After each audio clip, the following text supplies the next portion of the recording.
Max, tu vas nous faire ton top 5 de films. Attention, je ne veux que des wuxia.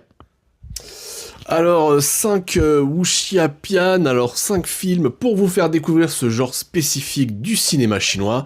En cinquième position, je mettrai L'Hirondelle d'Or, 1966, le film de King Hu qui a tout simplement relancé ce genre auprès du public hongkongais à l'époque. Effectivement, on avait des traces avant de ce genre-là au cinéma, peut-être dans les années 30, 40, et c'est vraiment ce film-là qui va moderniser et vraiment rendre ce genre si populaire dans l'industrie du cinéma hongkongais. Quatrième position, La Rage du Tigre, 1971, Shang-Chi, son propre remake d'Un seul bras les tue à tous, sorti à la fin des années 60, et qui va vraiment cristalliser tout le savoir-faire et vraiment toutes les thématiques et les gimmicks visuels de Shang-Chi.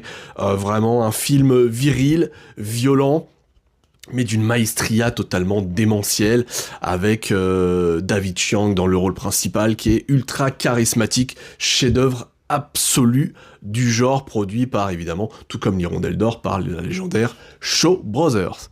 Troisième position, je pense que je vous mettrai A Touch of Zen de King Hu, un autre film de King Hu.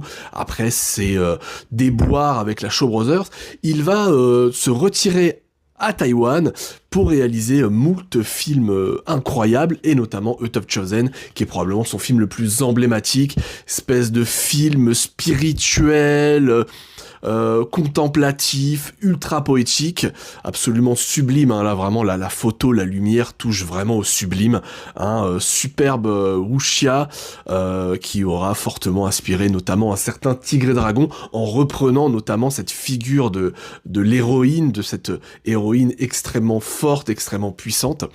Voilà, donc un bijou absolu du wuxia et du cinéma chinois en général.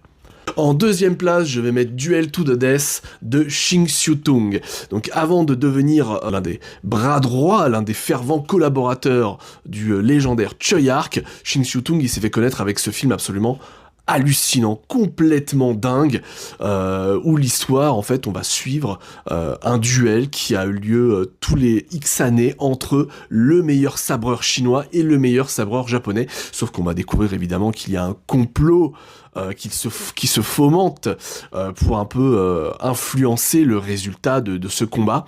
Un film absolument dingue, il y a 20 000 idées de mise en scène, 20 000 idées visuelles à la seconde, complètement fou, absolument génial. Voilà, un ninja géant qui explose et qui se transforme en